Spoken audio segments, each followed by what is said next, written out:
नमस्कार, स्वागत है साहित्यिक झरोखा चैनल पर। हम कर रहे हैं निराला द्वारा रचित कविता राम की शक्ति पूजा। इसका एक वीडियो मैं पहले करवा चुकी हूँ, उसका लिंक मैं इस वीडियो के डिस्क्रिप्शन बॉक्स में डाल दूंगी, तो आप वहाँ से देख सकते हैं। आइए आज की व्याख्या शुरू करते हैं।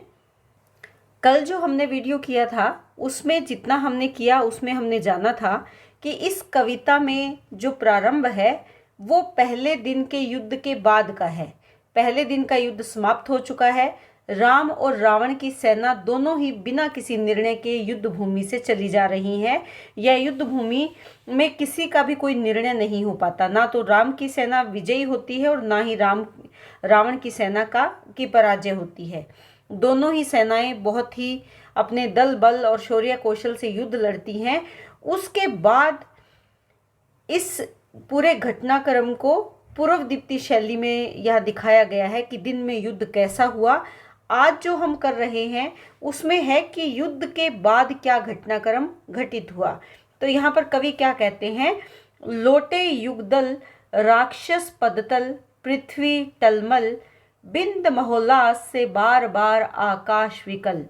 लोटे, कौन लौट रहा है? युगल, युग दल, युग यानी दोनों दल किसके हैं? दल यानी समूह किसके हैं?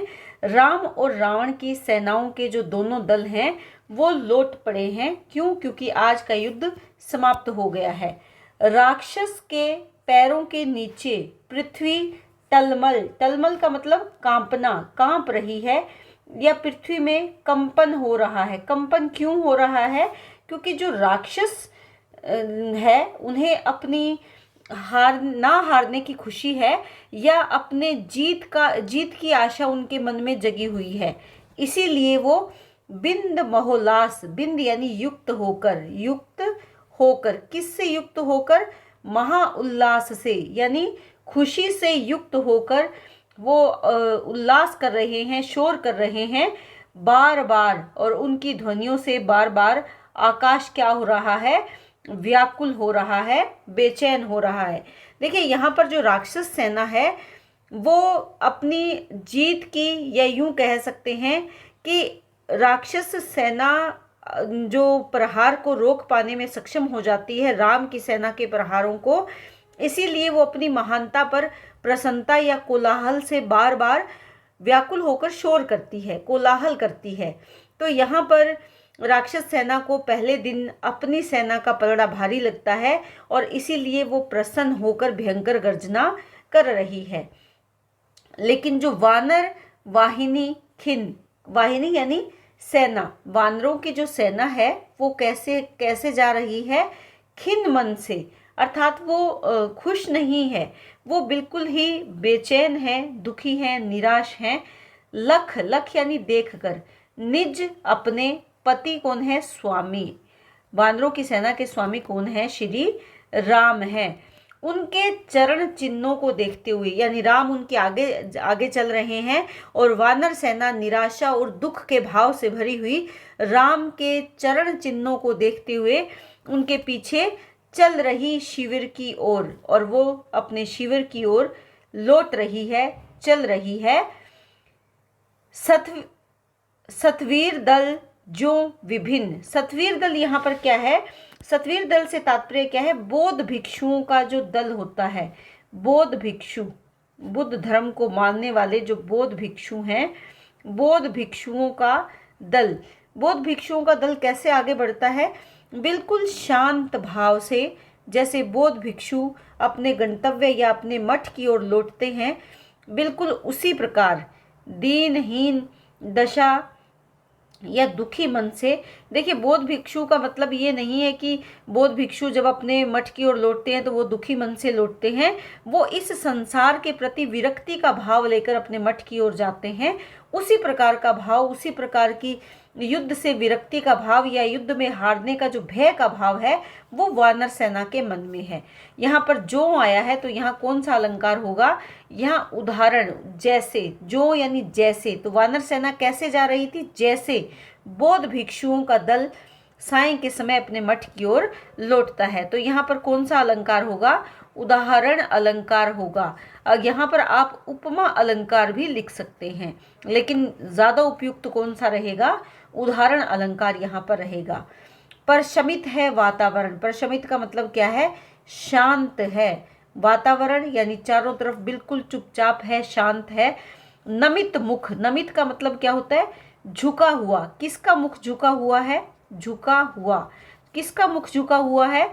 सांध्य कमल लक्ष्मण, कि लक्ष्मण का मुख नीचे की तरफ झुका हुआ है, बिल्कुल वैसे ही जैसे संध्या के समय कमल मुरझाकर नीचे की ओर झुक जाता है, वैसे ही लक्ष्मण का जो चेहरा है या मुख है वो मुरझाकर या दुखी होकर झुका हुआ है। और ये क्यों झुका हुआ है? क्योंकि वो दुख से आतुर भी है और चिंतित भी है। चिंता पल, क्योंकि ये कैसा समय है? चिंता का ये समय है, चिंता का ये पल है। पीछे वानर वीर सकल। सकल यानी सारे, और वानर सेना के जितने भी वीर हैं वो लक्ष्मण के पीछे पीछे संपूर्ण वानर सेना चली आ रही है। तो यहाँ पर अगर हम देखें तो कवि ने निराशा से या दुखी भाव से आगे बढ़ती हुई वानर सेना की तुलना की है किससे? बौद्ध भिक्षुओं के साथ की है, जो दिन भर भिक्षा मांगकर साय को अपने मठ की ओर लौट आते हैं। यह वानर सेना निराशा के भाव से दुखी हैं। वानर सेना में सुग्रीव, अंगद, गय, नल, गवाक्ष ये सब क्योंकि मूर्छित हो गए थे, इसीलिए ये युद्ध किसी निर्णय पर नहीं पहुंच पाता। लक्ष्मण जैसे योद्धा को भी रोक लिया जाता है। तो यही कारण है कि वानर सेना में निराशा के भाव हैं। देखिए यहाँ पर जैसे आया बार बार, तो कौन सा अलंकार आ रहा है? पुनरुक्ति प्रकाश अलंकार यहाँ पर आया है। अनुप्रास अलंकार आप इसमें देख सकते हैं। और इसके साथ साथ जैसे मैंने यहाँ पर आपको बताया, उदाहरण अलंकार का यहाँ पर प्रयोग हुआ है। भाषा की अगर बात करें तो हिंदी भाषा है, ये संस्कृत निष्ठ हिंदी भाषा है। दृश्य श्रव्य बिंबों की सुंदर व्यंजना है। और छंद कौन सा है? मुक्त छंद का प्रयोग यहाँ पर कवि ने किया है। इसके बाद आगे देखिए, रघुनायक आगे अवनी पर नवनीत चरण। रघुनायक, रघुनायक कौन है? रघुकुल के नायक कौन है? श्री राम हैं। वो दल के आगे आगे जा रहे हैं। अवनी, अवनी यानी धरा या धरती पर, धरती पर वो क्या रख रहे हैं? नवनीत चरण। नवनीत यानी मक्खन, मक्खन के समान कोमल। क्योंकि मक्खन क्या होता है? मक्खन की विशेषता क्या है? कि वो कोमल होता है। तो मक्खन के समान कोमल चरण वो कहाँ रख रहे हैं? धरती पर रखकर आगे बढ़ रहे हैं। लेकिन उनकी दशा कैसी है? सलथ धनु गुण है, कटिबंध सरस्त तुणीर धरण। सलथ का मतलब क्या है? यहाँ पर ढीली है, ढीली। सलथ का मतलब ढीली। क्या है? धनुष, धनुष का गुण यानी उसकी जो कमान है। देखिए धनुष की जो डोरी है वो ढीली हो गई है। उनके कमर पर बंधा हुआ, कटिबंध, कमर पर क्या बंधा हुआ है? यहाँ पर तुणीर धरण, तुणीर को धारण करने वाला जो कटिबंध है वो भी क्या हो गया है? सरस्त। सरस्त का मतलब कि क्या है? खुली हुई है। तुणीर या बाण जिसमें रखे जाते हैं वो कमर पर बांधे जाने वाला वो कटिबंध भी अब ढीला हो गया है या खुल गया है। दृढ़ जटा मुकुट हो विप्रस्त प्रतिलट से खुल, फैला पृष्ठ पर बाहों पर वक्ष पर विपुल। दृढ़, दृढ़ यानी जो कठोर जटाओं का मुकुट उनके मस्तिष्क पर हमेशा शोभायमान रहता है, वो भी विप्रस्त, वो भी क्या हो गया है? अस्त व्यस्त हो गया है। विप्रस्त तात्पर्य क्या है? बिखर गया है। प्रतिलट से खुल, उनकी जो प्रत्येक जो लट है वो खुल गई है। और खुलकर क्या हो गया है? फैला पृष्ठ पर, और वो जो लटें हैं वो खुलकर फैल गई हैं। और उनको देखकर कैसे फैल गई है? अलग अलग हो गई है। और लंबे लंबे बाल उनके पीठ पर, बाहुओं पर, भुजाओं पर, वक्ष स्थल पर विपुल चारों ओर फैल गए हैं। बहुत अधिक, विपुल का मतलब क्या है? बहुत अधिक चारों ओर फैल गए हैं। उन्हें देखकर कैसे लगता है? उतरा जो, उदाहरण दिया है। जो यानी जैसे, उदाहरण दिया है। जो दुर्गम पर्वत पर नैशांधकार, ऐसे लगता है कि कोई दुर्गम पर्वत के ऊपर, कोई विशाल जो पर्वत है, दुर्गम जो पर्वत है उसके ऊपर चारों ओर रात्रि का अंधकार वहाँ पर फैल गया है। तो यहाँ पर जो लंबी अस्त व्यस्त जटाएं हैं वो किसके समान लग रही हैं? रात्रि में एक विशाल पर्वत पर जैसे अंधकार फैल जाता है उसी के समान लगती हैं। चमकती दूर ताराएं जो हों कहीं पार, और उनको देखकर कैसे लगता है कि किसको देखकर? ताराएं किसको कहा है? नेत्रों को। नेत्र किसके हैं? राम की। राम के जो दोनों नेत्र हैं उनको देखकर लगता है कि अंधकार में कहीं दूर चमक रही हैं ताराएं जो कहीं पार। पार यानी दूर। उनको देखकर ऐसे लगता है कि राम के नेत्रों को देखकर ऐसे लगता है कि दूर कहीं मंद मंद जो ताराएं प्रकाशवान है वो क्या है? राम की दोनों नेत्र हैं।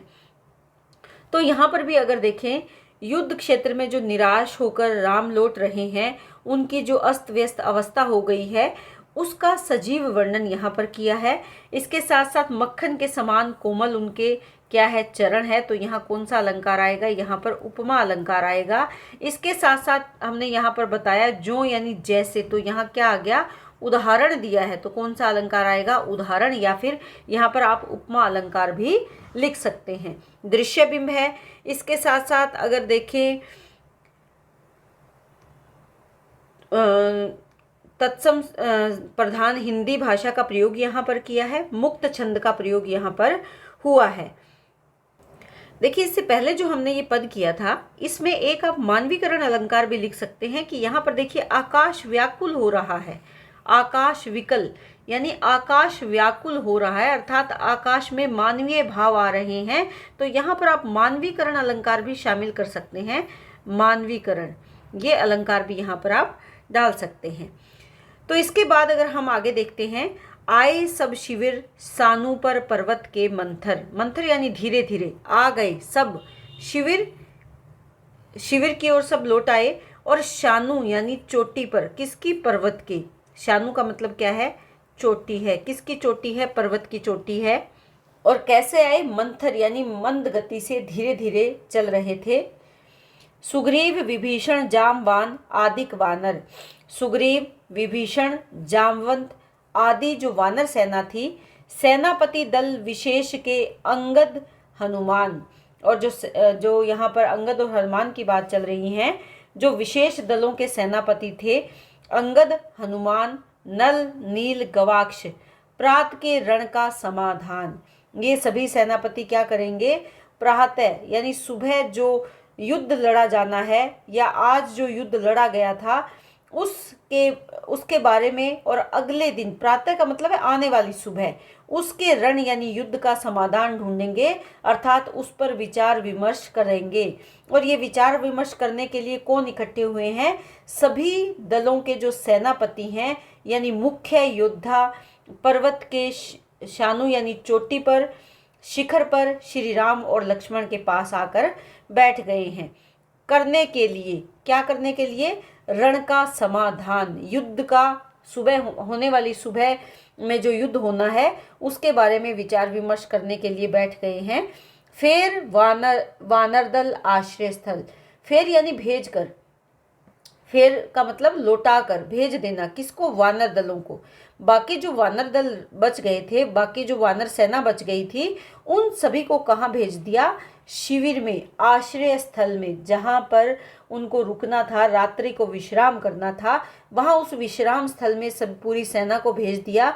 राम, लक्ष्मण और जो अन्य सुग्रीव, विभीषण और जामवंत के साथ साथ जो अन्य मुख्य सेना के सेनापति थे वो सब विचार विमर्श करने के लिए शिखर पर या चोटी पर एकत्रित हो गए। तो यहाँ पर कवि ने क्या बताया है कि युद्ध में जब पराजय हुई तो उसके कारण राम और लक्ष्मण तो निराश हुए ही, इसके साथ साथ अन्य योद्धा निराश भी हुए और वो चिंतित भी हुए। यहाँ पर भी वही संस्कृतनिष्ठ हिंदी भाषा का सफल प्रयोग किया है और वर्णन किया है। ये वर्णन किया है कि वो क्या कर रहे हैं, वर्णात्मक शैली का प्रयोग यहाँ पर हुआ है। छंद कौन सा है? मुक्त छंद है। आगे क्या है? बैठे रघुकुल मणि श्वेत शिला पर, निर्मल जल ले आए करपद, शाल नार्थ पटु हनुमान। कि बैठ गए हैं, कौन बैठ गए हैं? रघुकुल मणि। रघुकुल मणि कौन है? श्री राम। कैसी शिला पर बैठे हैं? सफेद रंग की शिला पर श्री राम बैठ गए हैं। यहाँ पर अगर आप देखें तो वर्णन किया है कि वहाँ पर वातावरण कैसा है, जो बैठे हैं वो स्थान कैसा है। निर्मल जल, कोमल शुद्ध स्वच्छ जल ले आए। कौन लेकर आया, किस लिए। कर पद, कर यानी हाथ, पद यानी पैरों को। शालनार्थ का तात्पर्य यहाँ क्या है, धोने के लिए, शुद्ध करने के लिए। पटु का मतलब क्या है, निपुण। हनुमान, कि वीर हनुमान जो अपने स्वामी की सेवा करने में निपुण थे, वो राम को सुख देने के लिए या उनको शांत करने के लिए वहां पर शुद्ध स्वच्छ निर्मल जल ले आए, जिससे कि वो उनके हाथ और पैर धोने में सहायक हो। अन्य वीर सर के गए तीर संध्या विधान। और जो बाकी वीर थे वो सर यानी सरोवर के, गए तीर यानी किनारे। किस लिए गए तीर, किस लिए किनारे पर गए। संध्या का विधान, संध्या के समय जो वंदना की जाती है, ईश्वर की वंदना की जाती है संध्या के समय, उस वंदना को या उस विधान को पूरा करने के लिए बाकी सभी वीर कहाँ चले गए, किनारे पर चले गए। वंदना ईश की करने को लौटे सत्वर। और जब ईश्वर की वंदना उन्होंने कर ली तो लौट आए। सत्वर यानी अति शीघ्र वो सब वापिस लौट आए। सब घेर राम को बैठे आज्ञा को तत्पर। और सब वहां पर क्या कैसे आकर बैठ गए, सब ने राम को घेर लिया और घेर कर वो राम की ओर देखने लगे। और किस लिए, आज्ञा पाने के लिए तत्पर थे। वो इस बात के लिए उत्सुक थे कि राम अब उन्हें क्या आज्ञा देंगे। पीछे लक्ष्मण, सामने विभीषण, वल धीर। पीछे कौन बैठे हैं, लक्ष्मण बैठे हैं। सामने कौन बैठे हैं, विभीषण बैठे हैं। और सामने और कौन है, जामवंत है, सुग्रीव है। प्रांतः पर पाद पद्म के महावीर। और यहाँ पर जो बताए हैं महावीर कौन है, हनुमान है। वो कहाँ पर बैठे हैं, पाद पद्म, जो चरण है किसके समान है, कमलों के समान जो पैर है किसके, श्री राम के। वहाँ उन चरणों के पास कौन बैठे हैं, महावीर बैठे हैं। यानी चरण कैसे हैं, कमल के समान सुंदर हैं। चरण कमलों के पास कौन बैठे हैं, हनुमान जी बैठे हैं। युएपति, ये टाइपिंग मिस्टेक है, युएपति अन्य जो यथास्थान हो निर्निमेष। यहाँ पर क्या बताना चाहते हैं, युएपति यानी सेनापति। अन्य जो अन्य सेनापति हैं वो यथास्थान, अपने जो उनका निर्धारित स्थान है वहाँ पर बैठे हैं। निर्निमेष अपलक, बिना पलकों को झपकाए एक टक वो किसको देखते हैं, राम को देख रहे हैं। जित सरोज मुख श्याम देश, जिनका मुख कैसा है, सरोज क्या होता है, नीला कमल। मुख यानी चेहरा, श्याम यानी नीला, सरोज यानी कमल। श्याम कमल के समान या श्याम कमल के सौंदर्य को जीतने वाले। जित सरोज यानी क्या है, कमल। कमल के समान क्या है, मुख है। और वो कैसा है, श्याम वर्ण का है, यानी नीले वर्ण का या नीले रंग का जो उनका मुख है वो कैसा है, कमल के सौंदर्य को जीतने वाले मुख की तरफ क्या कर रहे हैं, देखते राम के नील कमल के सौंदर्य को जीतने वाले मुख की तरफ वो देख रहे हैं। देश का मतलब यहाँ पर स्थान है कि उस स्थान पर वो जो राम बैठे हैं वो कैसे दिख रहे हैं, नीले कमल के समान सुंदर दिख रहे हैं। तो वो वहां पर बैठे। देखिए यहाँ पर जो राम का चेहरा है वो कमल से भी श्रेष्ठ और सुंदर है। ये आप ध्यान दें, यहाँ पर राम की सुंदरता को कमल से भी ज्यादा सुंदर बताया गया है। तो यहाँ कौन सा अलंकार होगा, यहाँ व्यतिरेक अलंकार होगा। व्यतिरेक, क्योंकि जो जिसका प्रयोग किया गया है कमल, इस कमल से भी ज्यादा सुंदर कौन है या ज्यादा श्रेष्ठ कौन है, राम का सौंदर्य है। तो यहाँ पर अलंकार कौन सा आएगा, व्यतिरेक अलंकार आएगा। इसके साथ साथ अनुप्रास अलंकार हुआ है का प्रयोग यहाँ पर हुआ है। हिंदी जो संस्कृत निष्ठ हिंदी शब्दावली है उसका प्रयोग हुआ है। प्रसाद गुण है, शांत रस है और मुक्त छंद का प्रयोग यहाँ पर कवि ने किया है। है अमा निशा उगलता गगन घन अंधकार। और रात्रि कैसी है? अमावस की रात्रि है। अमा यानी अमावस, निशा यानी रात्रि, अमावस की रात है। उगलता, उगल रहा है। घन यानी आकाश, घन घना अंधकार, और चारों तरफ घना अंधकार फैल रहा है। खो रहा दिशा का ज्ञान, और इस गहरे अंधेरे के कारण दिशाओं का ज्ञान भी खो रहा है। अर्थात ये भी अंदाजा लगाना मुश्किल है कि कौन सी दिशा किस ओर है। स्तब्ध है पवन चार। चार का मतलब क्या है? संचार। पवन का संचार बिल्कुल स्तब्ध है, यानी रुका हुआ है, थमा हुआ है, यानी पवन बिल्कुल नहीं चल रही है, बिल्कुल नहीं बह रहा है, और हवा का चलना बंद है। इसीलिए और भी ज़्यादा चारों ओर गहरे अंधकार में जो वातावरण है शांत प्रतीत हो रहा है। लेकिन ऐसे में अप्रतिहत गरज रहा पीछे अंबुधि विशाल। अप्रतिहत से तात्पर्य यहाँ पर क्या है? लगातार। अप्रतिहत यानी बिना रुके लगातार गरज रहा पीछे, जहां वो बैठे हैं उसके बिल्कुल पीछे अंबुधि। अंबुधि यानी सागर। सागर कैसा है? विशाल। कि विशाल सागर बिना रुके लगातार गरज रहा है, गर्जना कर रहा है। भूधर जो ध्यान मगन केवल जलती मशाल। भूधर, यहाँ पर वो क्या कहना चाहते हैं? उस समय ऐसा प्रतीत हो रहा है, जो भूधर यानी पर्वत, जो जैसे उदाहरण दिया है ध्यान मगन हो, केवल जलती मशाल। वहाँ पर निरंतर एक जलती हुई मशाल है जो उस चुप्पी को भंग कर रही है। स्थिर राघवेंद्र को हिला रहा फिर संशय। जो हमेशा ही स्थिर रहने वाले राघवेंद्र कौन है? राम। उनको बार बार विचलित कर रहा है, हिला रहा है संशय। उन्हें संशय है, फिर यानी बार बार। तो यहाँ पर अगर देखें तो पुनरुक्ति प्रकाश अलंकार आ सकता है, लिख सकते हो आप। अनुप्रास अलंकार है। रह रह उठता जग जीवन में रावण जय भय। ये संशय उनमें क्यों आ रहा है? संशय किसका है?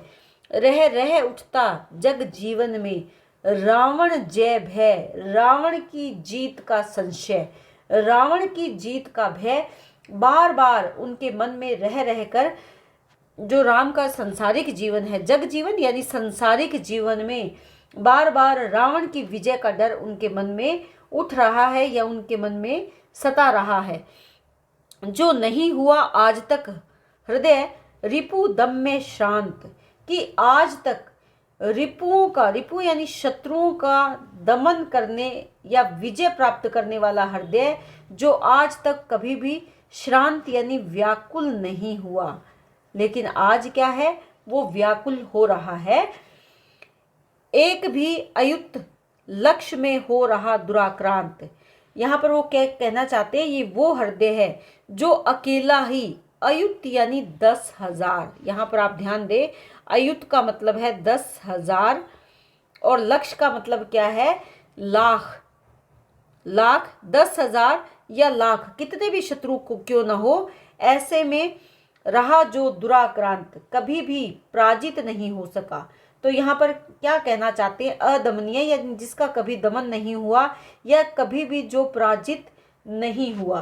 तो यहाँ आप कह सकते हैं कि जो हृदय या जो राम कभी पराजित नहीं हुए, शत्रु चाहे 10,000 थे या लाख थे, लेकिन आज वही मन संशय से युक्त है, भय से युक्त है।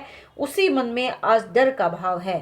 कल लड़ने को हो रहा विकल, वो कल लड़ने के लिए विकल हो रहा है, व्याकुल हो रहा है बार बार। तो यहाँ पर युद्ध क्षेत्र में जब रावण का सामना होगा, इस बात को सोचकर व्याकुल हो रहा है कि युद्ध क्षेत्र में वो रावण का कैसे सामना कर पाएंगे। असमर्थ मानता मन उद्यत हो हार हार। और उन्हें ऐसे प्रतीत हो रहा है कि वो इस संसार में रावण पर विजय प्राप्त नहीं कर पाएंगे और उनका मन व्याकुल हो रहा है। वो अपने आप को विजय होने में असमर्थ मान रहा है और उनके मन में बार बार विजय ना प्राप्त कर पाने का या हार का भय उनको सता रहा है। तो यह राम की व्याकुल दशा का वर्णन किया गया है कि राम कितने व्याकुल हैं, उनके मन में कितना बड़ा अंतर्द्वंद चल रहा है, किस प्रकार उनके मन में डर है। ये वो राम है जो अनेकों राक्षसों से कभी नहीं डरे, लेकिन आज उनके मन में संशय का भाव है, डर का भाव है। तो यहाँ पर राम के चिंता को या राम की व्याकुलता को बड़े ही सहज, सरल, सुंदर शब्दों में अभिव्यक्ति दी गई है। तो उम्मीद करती हूँ कि ये पद्यांश आपको बहुत अच्छे से समझ में आ रहे होंगे। जब आपकी व्याख्या आएगी तो आप इसमें प्रसंग तैयार करोगे। प्रसंग के बारे में मैं कल आपको बता चुकी हूँ, उसी आधार पर आपको प्रसंग लिखना है। और इसी तरह से व्याख्या और उसके बाद विशेष ज़रूर लिखें, क्योंकि विशेष के अलग से नंबर रहते हैं। देखिए, अभी जो जिन स्टूडेंट्स ने इस कविता के लिए मुझे कहा, उनके लिए मैं ये कविता व्याख्यायित कर रही हूँ। तो यहाँ पर मैं आपको बताना चाहूँगी कि मैं महत्वपूर्ण क्या है और क्या नहीं, इसमें मैं विश्वास नहीं करती। लेकिन मेरे हिसाब से पूरा ही सिलेबस इम्पोर्टेंट है या महत्वपूर्ण है, इसीलिए वो आपकी कक्षाओं में लगाया हुआ है। लेकिन आप जो बच्चों के पास कम समय है, वो पिछले 3 साल के पेपर ज़रूर करें। ओल्ड क्वेश्चन पेपर ही सबसे ज़्यादा महत्वपूर्ण होते हैं। हमें प्रश्न किस प्रकार के आएंगे और उनकी क्या दिशा रहेगी, किस प्रकार के प्रश्न पूछे जाएंगे, कहाँ से कौन से प्रश्न ज़्यादा आते हैं, उसके लिए मेरा भरोसा ओल्ड क्वेश्चन पेपर्स पे है। तो आप अपनी यूनिवर्सिटी के ओल्ड लास्ट 3 ईयर्स के क्वेश्चन पेपर निकाल कर आप उनका बारीकी से अध्ययन करें, जो कि आपके पेपर में सहायक हो सकते हैं। तो इसी तरह चैनल से जुड़े रहें, लाइक, शेयर, सब्सक्राइब ज़रूर करें।